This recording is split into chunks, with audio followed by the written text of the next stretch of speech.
So, so how long have you lived in Fitzroy?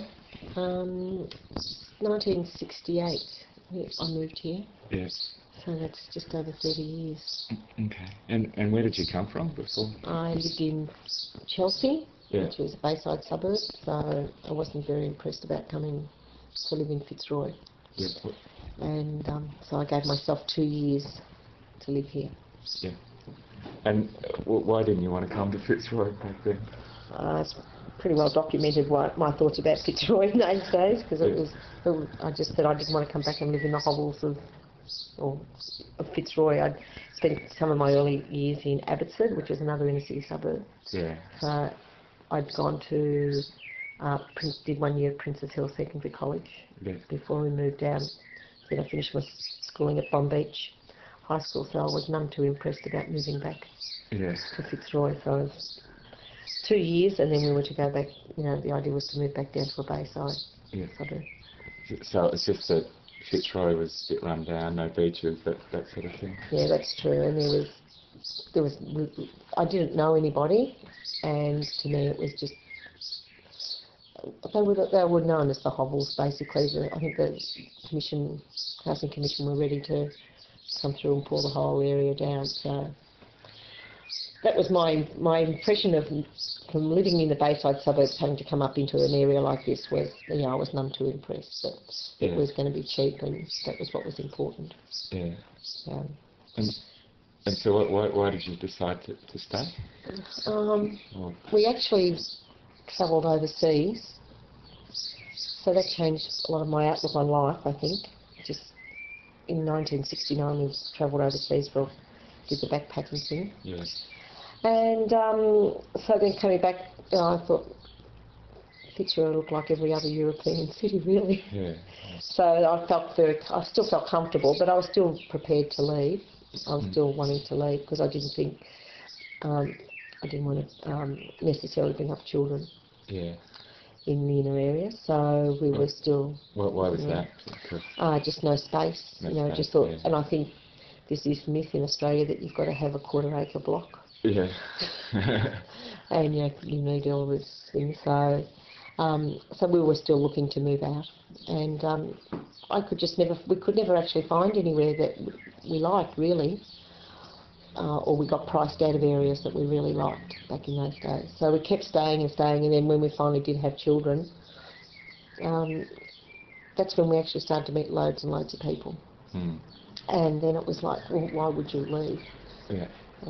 So you met people through schools and creches? Yeah, basically, way back at those very early days, through the health centres, basically. Yeah. That's where you started off, and then through the playgroups, we all started playgroups in the area, and those friends are still my friends today. Yeah. Okay. So do you think Fitzroy's got something unique about its character and identity, as opposed to other Melbourne suburbs? Oh well, the thing that I love about the area, and I think everyone thinks alike. Yeah.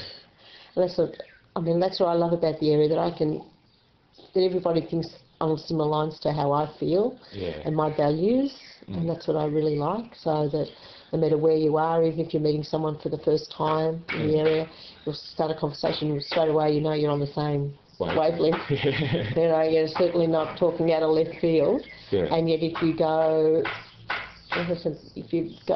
a few kilometres in some other direction, so maybe, I don't know how many kilometres it is, but you soon realise you're almost like in a different country. Yeah. Very different. So what do you think some of those values are in Fitzroy? Well, first of all, I think it's a sense of community.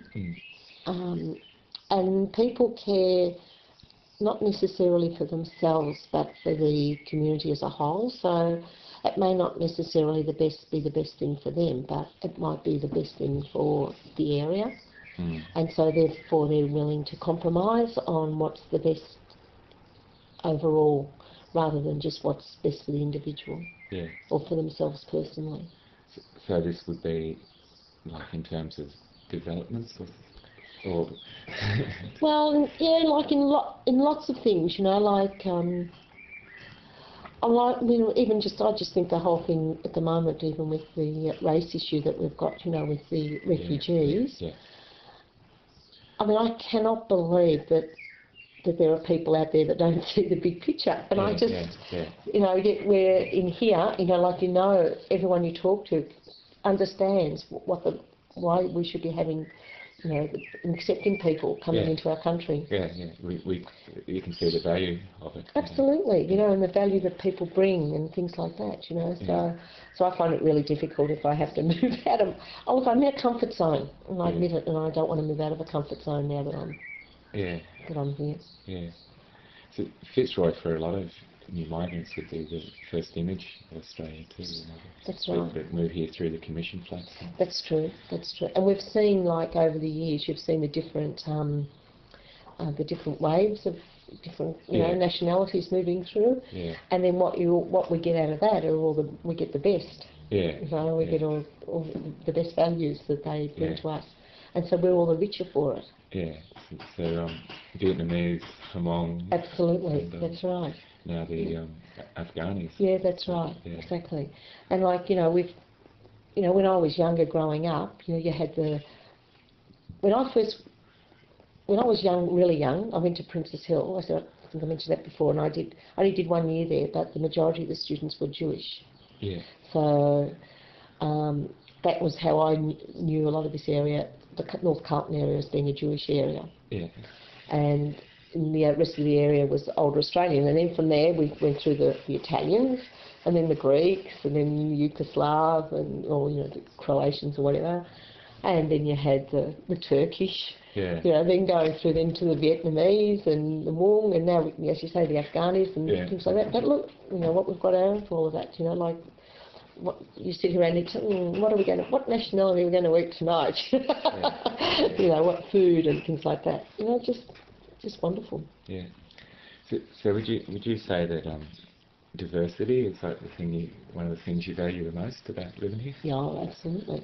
Yeah, for sure. And that's the acceptance too. Everybody is happy to accept that diversity. And even when you, not only have we got the migrant, but the student watching this changes also in the student culture coming through. Yeah. So that's terrific. That's a wonderful thing as well. So you see all that, and now you've got, all the punks and the. Yeah. It's a hair and colours. It makes it for a very colourful life. Yeah. And so what would you see as some of the threats to the diversity in Fitzroy? Mainly probably the cost of housing for it, because young ones today, it's so hard for them they can't afford to buy into the area basically anymore. Yeah. It's just becoming out of their reach, and a lot of that is not only because the housing's gone up, but young people, because they don't have access to permanent positions in their jobs, the workforce is sort of just totally against them. If you're on a contract, you can't get a loan. Yeah.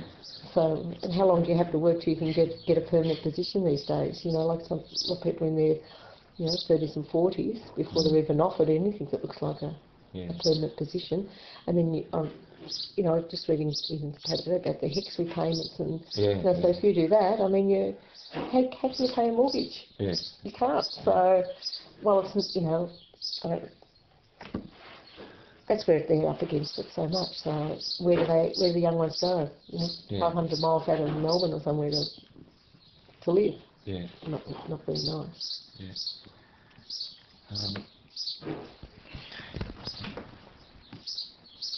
Will take me down the wrong. And your own children now? 2 girls who are both in their 20s. Yeah. And who are both inner city girls. Yeah. Just love the inner city. Yeah. And you do go through all that I was saying about moving out of town when they were younger, because that's what you're supposed to do. Yeah. And so we were very much against the trend of all our friends and family, in the sense of we did stay. Yeah. And so there was subtle pressure that we shouldn't be here, that we should be out in the suburbs. Yeah. and that we weren't doing the right thing by our children, by Yeah. bringing them up in the inner city. Yeah. And the good thing about all that is now that when you say to them, oh, well, we're just talking about being in the inner city and they're still in inner city kids, Yeah. they just say, we are so glad that we were brought up Yeah. in the inner city. And they just love, they just love the inner city. They love Fitzroy. It's held them in such good stead, when they've travelled and done so many different versified things in their lives. So, Yeah. but they believe that's all been helped and enhanced by being brought up, in the inner city. Yeah.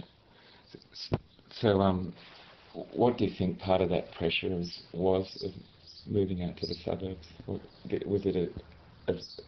it just a practical thing, or was it a value thing? I think it's a value thing. Yeah. Absolutely, it's a value thing, and that you're not doing the right thing by your family by staying in the inner city. Yeah. And thankfully, I can see that has changed just so much now. Yeah. And the people are staying. Like there was a time when the numbers in the schools all went down. Yeah. The high school was under pressure because people weren't sending their kids to the high school, but the primary school, the numbers dropped. Now there's waiting lists. Yeah. We can't take any more kids to the primary school. Yeah. The high school's awful. They're having to reopen Fitzroy because people are seeing the value. Yeah. And we're becoming, I think that's that whole European sort of trend, that it is. Yeah. There is value in living and working and, living close to where you work. And be able to walk. Yeah, walk around and meet people, and so you shop locally. You don't necessarily, that's what's the other nice thing that's nice, shops are opening. We never had any shops in Brunswick Street. Now we can go down there, we don't have to go out of town or anywhere like that. So that's what's really great. Yeah. All right. Thanks much, Sue. Okay.